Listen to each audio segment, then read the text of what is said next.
অবৈধ সম্পদ অর্জনের দায়ে ঢাকা মহানগর দক্ষিণ যুবলীগের সাবেক সভাপতি ইসমাইল হোসেন চৌধুরী সম্রাটকে ২০ বছরের কারাদণ্ড দিয়েছে আদালত। আর একই সাথে তার সকল সম্পদ রাষ্ট্রের অনুকূলে বাজেয়াপ্ত করার নির্দেশ দেওয়া হয়েছে। এদিকে জাল সনদে চাকরি দেওয়ার অভিযোগে জাতীয় গৃহায়ণ কর্তৃপক্ষের সাবেক চেয়ারম্যান সহ 7 জনের বিরুদ্ধে চার্জশিট অনুমোদন দিয়েছে দুদক। বিস্তারিত ইমতিয়াজ সনির প্রতিবেদনে।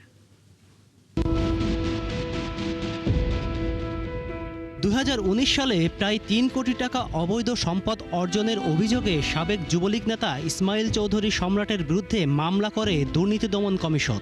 সকল বিচার প্রক্রিয়া শেষে বুধবার সেই মামলায় সম্রাটকে আলাদা 2 ধারায় 20 বছরের কারাদণ্ড দিয়েছে আদালত। 2 ধারায় মানি লন্ডারিং এবং দুর্নীতি দমন কমিশন 2 ধারায় 10 বছর করে 20 বছর সশ্রম কারাদণ্ড প্রদান করা হয়েছে এবং 10 লক্ষ করে 20 লক্ষ টাকা অর্থদণ্ড প্রদান করা হয়েছে এবং অনাদায়ে 6 মাস করে মোট 1 বছর কারাদণ্ড প্রদান করা হয়েছে এবং যে সম্পত্তি চার্জশিটে অভিযোগপত্রে যে সম্পত্তিটা পাওয়া গেছে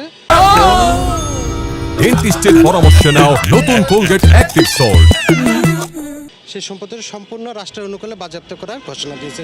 এদিকে জালিয়াতির আরেক ঘটনায় জাতীয় গৃহায়ণ কর্তৃপক্ষের সাবেক চেয়ারম্যান আক্তারুজ্জামান সহ 7 জনের বিরুদ্ধে চার্জশিট অনুমোদন দিয়েছে কমিশন। অভিযোগ রয়েছে জাল সনদের মাধ্যমে দেলোয়ার হোসেন নামে একজনকে 20 বছর ধরে চাকরি করার সুযোগ করে দিয়েছেন তারা।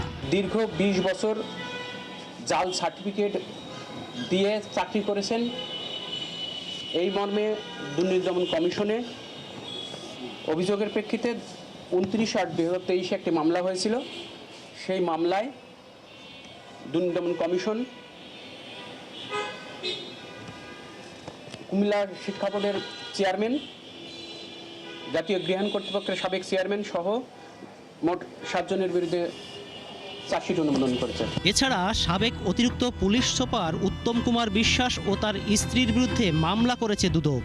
তাদের বিরুদ্ধে প্রায় 9 কোটি টাকার অবৈধ সম্পদ এবং 43 কোটি টাকার সন্দেহজনক লেনদেনের অভিযোগ আনা হয়েছে। অতিরিক্ত পুলিশ সুপার অবসরপ্রাপ্ত উত্তম কুমার বিশ্বাস।